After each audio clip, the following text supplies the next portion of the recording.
I love it. All right, so let's talk about our favorite show. All right, we ready? Here we go.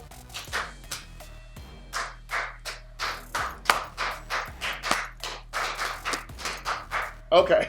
Because I don't know what kind of Because y'all are nuts. No. Y'all are crazy. No, seriously, y'all are crazy. Okay. So, you ready? All right. Here we go. All right.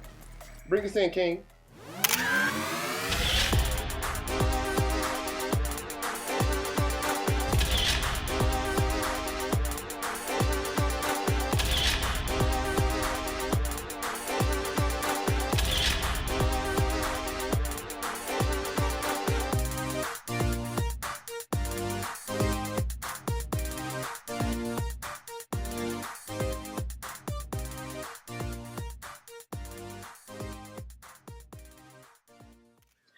Hey, what's up? I'm saying, You better go ahead and do it. I don't even know what is it? P Valley? What is it? Yes! It's P Valley. Okay. That's Come it. on, Okay. Enrique. Come on. Hey guys, and welcome back to another episode of Kings in Conversation. I'm Yeah. Enrique, I'm Mocha. And I'm Mike. and we are reviewing one of our very favorite new shows, P Valley. And the P yes. stands for Pussy. Yes. Crazy. So this show is actually getting so much more interesting, and then I think they only have a couple more episodes I think like maybe left. 2. Yeah. That's it. I'm like, I don't even know if I'm gonna be able to survive without P Gonna have Valley. a Oh my because- God, I felt the same way. And I'm not even a TV junkie like that, but I'm waiting every Sunday to see this, to see Yes. what unfolds and what Yes. happens. So Yes. So Showtime, y'all, please get on the ball that's because not Showtime, it's Starz. I'm sorry, Stars. Oops, right. Oop moment. Listen, And you, nah. But y'all got to get on the ball because this show has to come back again and again. So we understand. So when we see this show open, Mercedes and Autumn are now the new Bonnie and Clyde. well, no, Thelma and Louise. Oh, Thelma and Louise, right? Yeah. Definitely. And so one of the things I thought was really interesting while they were running the scam, because you know what, I love how Mercedes went from being a legit dancer, even though she did a little grimy thing by putting money in the church fund, which I think she learned her lesson from. But to now she's running this scam, I don't think that was Grammy to put it in the church fund. just so they can get a loan. I don't think that was Grammy. Oh, okay. I just didn't. Oh, I don't. I don't think it was grimy either. I mean, It was just finagling the system. I don't think it was grimy. It was still scandalous, but I don't think it was grimy. Okay, wrong word. Right. Yeah, because I don't want to give it more than what it really is. But you got to think her intention was to help the church. Exactly, and to give them. her intention was to hide money. No, I'm saying No, it was really to help the She didn't get church. the loan. Oh, right. Because She could remember- have kept the money for herself. Exactly. She hid the money in. She didn't because hide it. I She mean, gave she her put the money. money in Right. the account so they can get approved for the A loan. So it But looked then like they they got were better. approved for the loan. Right. And Mama, that's what Mama. Right. got out of it. Exactly. Okay. Right. And one of the things I saw was that when they were driving, money started flying out the Oh, car. that was cute. But I then like they that. showed it was Harriet Tubman Mhm. on the dollar. 20. Yeah. That was so Yeah. powerful because it symbolized these girls pressing towards their freedom. Mm-hmm. You get what I'm saying? So, I don't think people caught that. I caught it. but Katori, that was genius. I love how, and I keep saying this because a lot of movies don't do this. When something is being filmed in a certain time frame or in a certain area, it needs to have that look. I agree. It needs to really, really represent that dynamic, and P Valley hits it. They do. I mean, It's like she went there, she studied it, and she knew it. Yes. Mercedes had the pickle with the peppermint stick. Yes. That's something we do back And a Chico home. stick. And yes, Autumn had the Yeah. Chico stick, and I was like, that is so appropriate for that Mhm. moment and for that. Wow. Oh my God, I loved it. That was dope. I was thinking the Little same things thing. like that is The what little make it. details, which I so think big, makes you know. the show Mhm. amazing. But we saw that Mercedes is now dealing with trying to get back on track because she had a plan on how to get Terica back. So she interrupted Terica's tennis lesson because Terica wasn't returning her calls. How was that scene for y'all? For me, I think she was appropriate in interrupting the lesson because she had to get to her however she could. Exactly. I didn't like Shell's commentary to her. I understood what Shell was saying, but I didn't like her commentary because she was saying to her, "You got to prove to me, bitch. I don't have to prove nothing to you. this is my child. And when she said that, I was like, I'm with you, Mercedes. Let's jump her. No, I was mad because I'm like, that's that lady's child, and you were given custody because of the circumstances. But it's not fair to her to tell her what you feel about her child and what she should do for her child. Yeah, you've raised her because you were with the man that she had the baby with. Right. But I really want to. I'm ready for it, and I pray that it comes out how old Mercedes was when she had Terica, because the timeline of what everybody's saying is making her about 13, 14, 15. Exactly. And that's the point. Yeah. So if Terica's 13, which it does seem around 13 or 14, Mercedes is 25. That means she had this child. I think she's 20. Well, okay. What she 27. What she said was, she said the cap out time was 25. 25, I think right? She's 27 or 28. I think they hit on it on one. Okay, so Couture, we definitely need clarity on that. Yeah. Because no matter what, she was a teenager when she had this baby. Yeah. So she had So my question is, how old was Cortez? Mm-hmm. And then at the end of the day, why is Shell so hell bent? Yes, she is. But okay, she's hell bent on trying to hurt Mercedes. But at the same time, I feel like she does have sincerity towards Terica. I believe she does. Think about it. She said she wanted her to go take those tennis lessons because of how much money Venus and Serena made. Right. So that's not. But I would do that with my child. But that's not her child. That's what I'm saying. So but at the point, in her mind, that is her baby. Yes, because she called her my child. She said, I don't the think girl calls her mom. I think that she's looking at it as I was given custody of her. I got to make the most of what it is. I'm gonna put this girl in tennis lessons, and we're gonna make some money off of her. Not saying that is her sole intention, but I think that that's some of what's embedded in there. She looks at Mercedes as trash and a gutter snipe. And what she's trying to do is she's trying to pull Terica as far away from that as possible. That's why she don't want her dancing, because she feels like she's going to be influenced by her mom. Right. And so I feel that by having her playing tennis, that's putting her on more of a decent path that she wants her to be on. Because if you look at it, Cheryl is real bougie. Yeah. She's real prim and proper. But if she's so prim and proper, why her husband mess with Mercedes? Yeah. But that ain't got nothing to do with it. Right. You know, I still think she's looking at it as a money train. She is just trying to mold Terica in the way that she feels that a girl her age should be. Right. When she sees Mercedes, she sees someone that's not unfit. She sees someone that's unfit. She sees someone that's out in the strip club dancing. Right. She sees someone showing their ass. And Terica is fascinated by all of that. That's her mother, and things are genetic. So she's trying to keep her from doing that. Wow. You know, that's just my opinion. It's so amazing how we all watch the same show and have 3 different opinions, which is good, because I honestly think that Shell's intentions are good. I felt like when she talked to her, she was like, listen, she was like, you got to prove this to the court. And then what almost made me feel like she was on her side was when she said, because Mercedes said, you don't know Patrice Woodbine. And she said, oh, I know she be doing the most. And she said, but at the end of the day, you keep letting this girl down. Every time she's on the floor crying when Mercedes can't come through. She don't have to deal with it. So I felt like there is some pure intention there.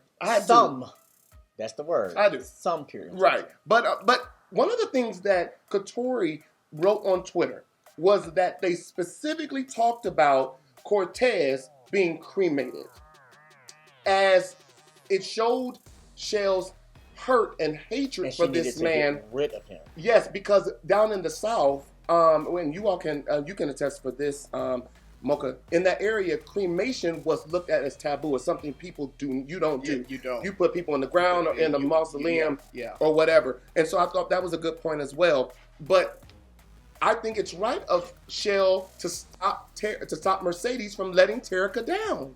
Like, have y'all? I don't know if y'all had step in, but we know you did. I have. Oh, you had step in? Yeah. Oh, come through. So, well, I'm just. I thought maybe you had both. No, my dad on his 3rd wife. That's why I love your daddy. Okay, but have you ever been let down by a parent? Like, we're gonna do this, or we're gonna do that. Mm-hmm. I know that feeling. I know the feeling. You know what I'm saying? And it does break you when you see that. All right, so now we see that Keyshawn, Mississippi. Miss Mississippi. Miss Mississippi. I, crooked letter, I, crooked letter, I, humpback, I saw Lil Murder and Uncle Clifford kissing. Tongue twisted in the office. I love the way she handled it. She Because but the thing, her loyalty, no, her loyalty is to Uncle Clifford. Exactly. And oh my God. So, I love how this man who came in and is I don't know what I would call him. I'm going to call him a drag queen, a female impersonator, but he's a female figure to these girls, and they respect him so much that they're not even willing to put his integrity online. Exactly. And I think that had it not been Uncle Clifford, she would have blasted him. Exactly. But when she brought him and he said, if you think you've been a blackmail, and she said, I don't even know what you're talking about. Right. No, she had to say country. I don't even know what you're talking about right now. And but this scene also showed that Miss Mississippi, Keyshawn, has more than what she even knows. Mm-hmm. Because did you see how she immediately went into business mode? Yeah. And she was just like, yo, we need to put this together. But let me help y'all out. That's Mercedes.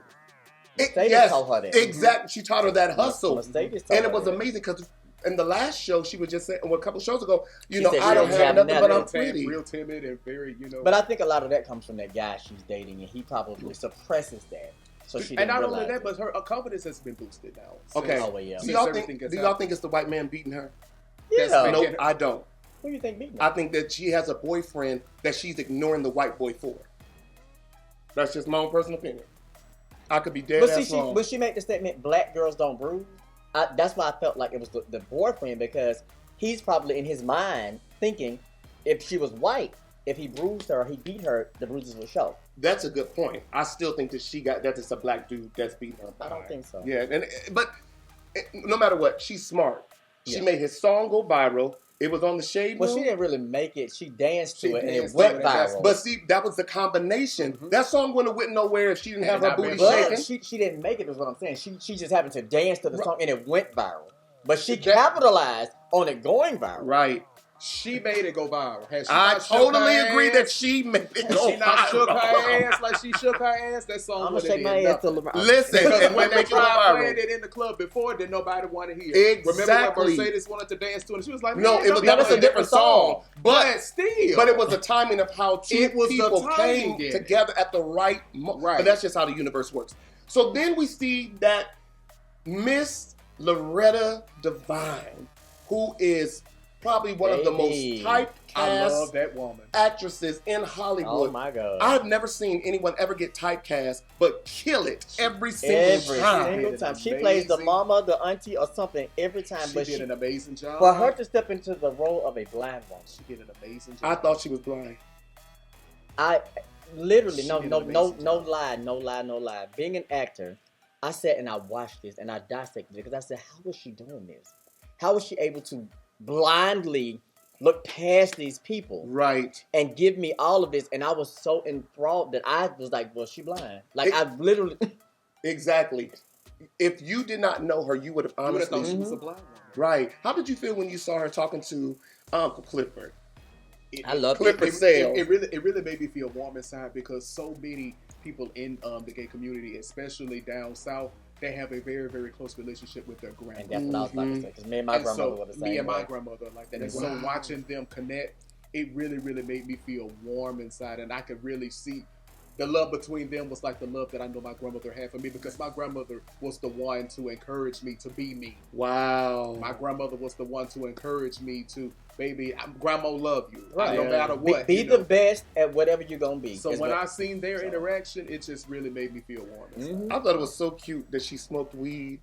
She was a cusser. Well, now I love that. She was like, you can bring him back. Right. No, when his phone went up, she's like, who is that texting you? And she knew. Right. She knew. She was like, you need to bring him on over. She was so supportive of him being his most authentic self. And one of the things I love was those old sayings that, because when Clifford was like, yo, you need to get on your knees and pray. And she was like, God don't want his dick sucked by me. Because I still got teeth. My teeth. Ooh, Lord have mercy. That was just, to me, that was a powerful. The other powerful moment was when Clifford was laying in the bed and Lil Murder texted him. Mm-hmm. Like, so I'm going to be transparent. Did you see how he lit up? I'm going to be transparent with the two of y'all, and y'all know I've talked about this on other episodes about my previous life of being a female impersonator. Mm-hmm. I've had that moment. Wow. Because living that life, you feel unaccepted. Yes. And you feel unloved and unwanted. So when you find that person, yeah. And those text messages at that time, it was a beeper. Okay, but, right. When those messages come through, you're sitting there and you're like, this person like really likes me. And you're still bewildered and baffled at the fact that me, this freak of nature, right, this unwanted creature of God, wow, somebody wants. So I'm telling you, I identified. You're still not sold on him? I am. I am too. And everybody seems to be hooked, line and sinker with it. I'm sorry. Yeah, but one of the I'm not saying that things like that situations like that can't exist because they do all the time. But can I say something though? I'm just not during this last episode, Mercedes used your word and said and told Autumn, because it's not in the notes, but she told Autumn, she said, damn, you finesse. As soon as she said that word, I said mocha. I said the same exact thing. She said, you finessed what I'm looking at. I said mocha. I said the same thing, mocha. Everybody in that show is finessing somebody. I don't know. I honestly think that it's actually sincere. I hope that it's sincere character. because it would be a beautiful love story. It would be. And it would give hope. Yes. I'm telling y'all, I'm hoping that living that life, it is possible. Wow. I had a little murder. It's possible. So I don't. I had one, and I never had to wear a wig, and I had one. Oh, what you trying to say, Mocha? I'm just saying. What you trying to say? I'm just saying. Well, what you trying to say, Mocha? You never wore a wig, but did you female impersonate though? No, he didn't. Oh, okay. I was just a butch queen. I was just this. And yeah. Are you a butch queen? Yeah. I don't get that from you at all. So are you? I'm a butch queen? Yes, Oh, shit, really? Yes. No, hold up. Don't y'all play with me. We're all butch queens on this couch right now. Yeah, you are. Get your fan. Where's my fan? That solidifies. That is right. I'm a right. Bitch. We are all butch I'm queens. A butch queen? Yes, you are. Oh, y'all shouldn't have told me you that. You are so stupid. Because y'all know I love titles. Okay. So okay. Let's go to... a pansexual butch queen is let's go to down. Dre and Autumn. I did not know I was a We're going to go butch past queen. this. We're going to go to Dre and Autumn. I can't talk about it. We're going to go to Dre and Autumn, butch I'm queen. stuck. Butch queen, we're going to Dre and Autumn. So, who we going to? Dre and Autumn. Andre. Because Andre it seems to me like he's no longer in love with his wife. Yeah, he's over her. Oh, he over her. And then when she made that last and comment, she's over him. Trying. She's over him. She's trying. No, I think she's over him because she feels that for her, she's in Atlanta. She wants him to be this powerful guy that he's trying to be true to his roots. And she's a doctor, right? I think. Yeah. So she wants that life. And him, he done got some of Autumn. He more focused on being true to his shit. He done got him a piece of Autumn. She wants the Huxtables. Yes. He wants the gutter. Right. She done gave him that high phone bone session, and now he hooked. No, they done had sex, too. They screwed. When did they Where? have sex? When did they on have the wall sex? in the hotel. No, they didn't. No. He went for condoms. And they never And when did he it. came back, she was gone. Right. But I do want to make a mention because this was a big scene. Big L tries to step in to help the Pink, right? He goes to the neighborhood or the area drug dealer and now tries to find a new stream of income. Who the area drug dealer is? I don't know. He fine though. That's Gidget's boyfriend. That's Gidget's boyfriend. Yeah, that's Gidget's boyfriend. That's the truck driver. See, you heard what he told me. He said, Wait a minute. Don't let Gidget know I'm in town. With his fine self, he's baby. Now who fine is Maine? When that face came out. Oh, I want to pop you in your eye right. Listen, yes, Maine with the ankle. I don't know who's finer, him or Diamond. Maine, but I would have to choose Maine. When I tell you that Maine is everything. That's why they said with his bow-legged. Oh my goodness, that is a fine baby. Black hole. I don't even know what to say. I just be staring at him every time with the camera. No, I want to say more, but I can't. What, Mike? And I don't know why Mercedes acting funny. Like she don't want to give him the. Well, she told Autumn shit in her backyard. Yeah, and that's the truth. It is the truth. Because then you lose a friend if it don't work out, and you can tell. But he want that. He sure do. But will do anything for her. But and she got what I tell you. She got him at bay. You got to keep him at bay. You got to ration it out because that's who give it IDs. Right. But what I love is that Big L is trying to help the Pink. And then when the guy said, well, what is Uncle Clifford going to say about this? Okay, what I love is that they call him Uncle Clifford, but still say she or her. I was about to say that. I love how they respect they use pronouns. What did Uncle Clifford do? What? Write a book, Uncle Clifford, so help people to understand. What did you do to gain this level of respect? Let me help you. So, when you go back to Miss Mississippi's comment to Lil Murda, she says, every guy has got to want to be you, and every girl has got to want to be you. Right. That's not my line. That's Uncle Clifford. Right. He's a prolific gay guy who says profound things. Right. And he stayed true to himself. So through the course of his life, people have gravitated to that. Right. And the guy said Uncle Clifford saved his life. Yes. Yes. And you have to remember, and I don't want to get into the gay straight situation, but a lot of times gay people have an anointing on them, and regardless of how people want to say, we are the gatekeepers. But regardless of what people want to say, we have a lot of things that because we've been through so much that we have prolific things that we can say and we can help people. I agree, and I think that's what Uncle Clifford's power is. I agree, but I want to make it just to support what you're saying. Another thing that Uncle Clifford has done is he done graduated and promoted a lot of hoes. That's what he said. He What's told her name? Eloise. That's her name. He said because there was no other place for pretty big booty bitches like the Paint. And she said, I will always be good. So I think that's part of it too. He's helped a lot of people. I'm in his shoes. Yeah, you are. I'm in his shoes. You are the... I just told somebody that the other day. I said, you are definitely the Uncle Clifford here in Atlanta. Like, people can come to you.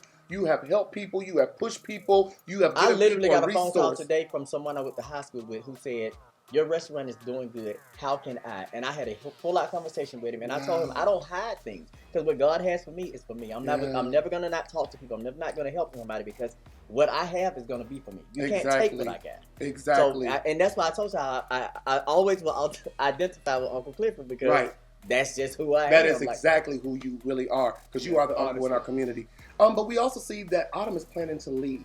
Yeah. She's getting ready to leave. She's trying to leave. Yeah, she said her goodbyes. Yes, she did. When that conversation she had with Andre, that was, to me, that was tough. Because you could tell that she has really feelings for him. Yeah, but she knows he married. And she can't get connected to him because she knows her situation. Right. How did you all feel when Little Murder, when Uncle Clifford brought Little Murder over to the house? First of all, you can call him Little Murder. Little Murder. It's Murda. Little Murder. Little Murder. I think that was Clifford's way of really trying to see if he was the one. Because if my grandmother were like you, because you know that grandmother got that sense. If you can get along with my grandmother, then I know you all good. Right. And so you saw he kept smiling. Yeah. Standing out to the side, looking at how they were vibing. And everything. What did you think about his look? I thought it was the cutest thing. Uncle Clifford's look when he came over here. To be honest, I didn't like the look, but I loved it. I didn't like it, but I loved it because I could tell that was one of those looks like, bitch, I gotta put it on. I gotta get it together.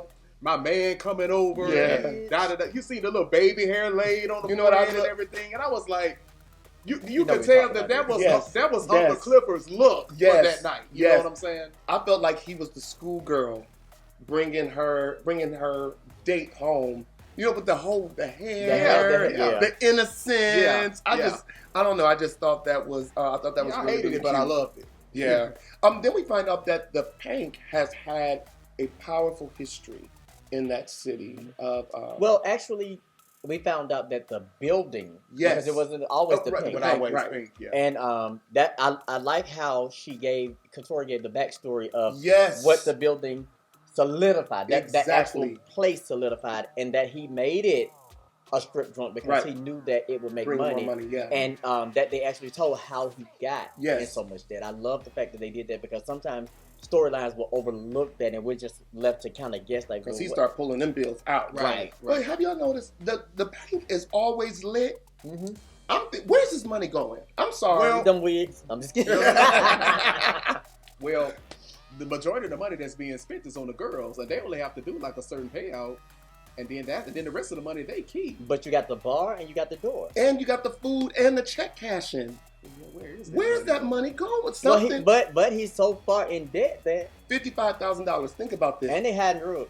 Exactly. Right. And so they're getting a little bit for that too. So well, the guy said he's gonna pay him $5,000, but this is brand new, so that's just now coming. But think about this: if that club is making $5,000 a night, 10 weekends, you got the money. So I'm trying to figure out, like, what is happening? Why? Because the line is always long. Maybe they weren't investing the money the way they should, but now he only has 2 weeks. Now, if he had a little more time, he might be able to strategically get there. But by the mayor putting that pressure on, because they're trying to build a casino, so they're really putting the pressure on. Now, I do want to ask this, because I said this on another review of the show, when I said that, did we think that we were creating a monster with Miss Mississippi? Yes. So when she went to Uncle Clifford and she said, "I want my own night," right? Mm-hmm. Do you think that was a monster, or do you think it was a business move?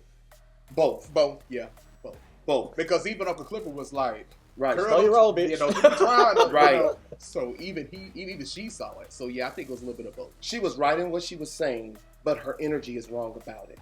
And I feel like, because when she walked downstairs and walked into the crowd, that's what she's been wanting. But what I love was Uncle Clifford checked her in the beginning and was like, "Listen, boo, slow your roll." You know what I mean? And sometimes you got to be cautious, because every good idea is not a God idea. Right. So I'm interested to see how this is going to be. But at the end of the day, they need the money. So sometimes you got to do what you don't want to do in order to be able to get there. So, you know. What did y'all think about that scene when Autumn went into Mercedes' daughter's room at that moment? What did y'all think about that? Something told me prior to them getting to the pinnacle point, right, that when she walked in, she was gonna have a breakdown, right, because she was gonna have flashbacks and reflections. Now, I didn't expect Mercedes to be as calm as she was, because I thought that once she walked in there and saw her, she would spaz out, right. But I thought she was going to jump. I loved the interaction, because it showed that they're now bonding and building a connection. Right. And with Autumn actually expressing her thoughts about her daughter and telling Mercedes, well, at least you get to see your daughter. Mm-hmm. That for me, and it was a tearjerker. I didn't cry, only because all of my tear duct. No, I'm just kidding. I didn't cry. I didn't cry because I was just sitting. I was like at the TV, like just like waiting on the next moment. Right. But I loved the way it played out. I loved the way it was written. I loved the way they acted. Mercedes it out. broke. Yeah. She was just like, "Well, what do you think about it?" I was like, right there. And then that, to me, solidified their bond. Mm-hmm. You know what I mean? Yeah. Because both of them now are having issues when it comes around. And when Adam comes around to their daughters. But when Autumn said, "Fight for your daughter, because at least you get to be with her again," that was that moment that you were like, now I feel Autumn in a whole new sense. Because now she's missing her child. She's missing. I think she's been missing. Yeah, well, yeah, but we get a insight. Yeah, we get a greater insight about that. So that was a powerful moment, just to see them bond beyond the scam. But now they get to bond on another level. And I thought that was really, really great. Okay, so at the end, Maine discovers Haley Cotton, the flyer, Haley Cotton, missing. And he is one of the ones that's working with her, so you already know. Oh, he finna confront her. Oh, yeah. I think he'll go to Mercedes. That's what I think. I think he'll go to her. I think he'll go to Mercedes. I think he'll say something to her, and then Mercedes is going to confront her to find out the truth. Mm-hmm. And Autumn is not going to be able to leave. Because now she's going to want to know what's really going on with this whole story. Okay, do you all believe that in the beginning of this show, it was a flood? Yeah, because he came and said, no, he said the hurricane's right. Yeah, that's all I wanted. I just wanted to make sure we understood we were all on the same page, that it was a damn flood. But no, this was a very, very good episode. I am super excited. Anything else y'all want to say about this episode? Leg, so much to say. Oh my God, yeah. I do want to say that. You know what? We missed something very powerful, and I don't want y'all in y'all comments reading us. Right. Corbin. And his brothers. Oh my God, yes. Baby. We did. That was a powerful. Did you see that? And there's something else we missed, but it's on my notes, but we'll get it. How he manipulated them with a gun and it wasn't even loaded. But he manipulated them with white privilege. Yes. And white supremacy. Yes. Because he asked him, he said, who won the war? Mm-hmm. And he was just like the Confederacy. But it was the Union that eventually won at the end.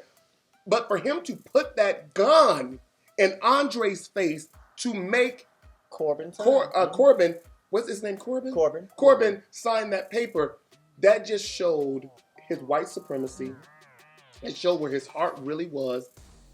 Because Andre still decided to do it the other way. But you see how God gave favor from that billionaire? Yeah. To show, so now they're going to still lease it, so it's still going Corbin's way. Yeah. Anyway, the other part was at the end, Uncle Clifford gets Patrice out of jail. Mm-hmm. Isn't it funny that the person you dogged was the person that came to your rescue? Because she was in jail for 9 days. Nobody else was coming. That was still looking tough.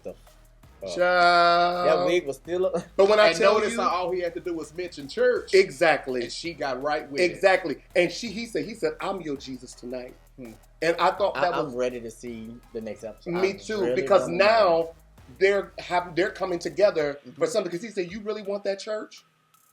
And he was like, okay. And she started to walk off with him. So how is it going to be 2 more episodes?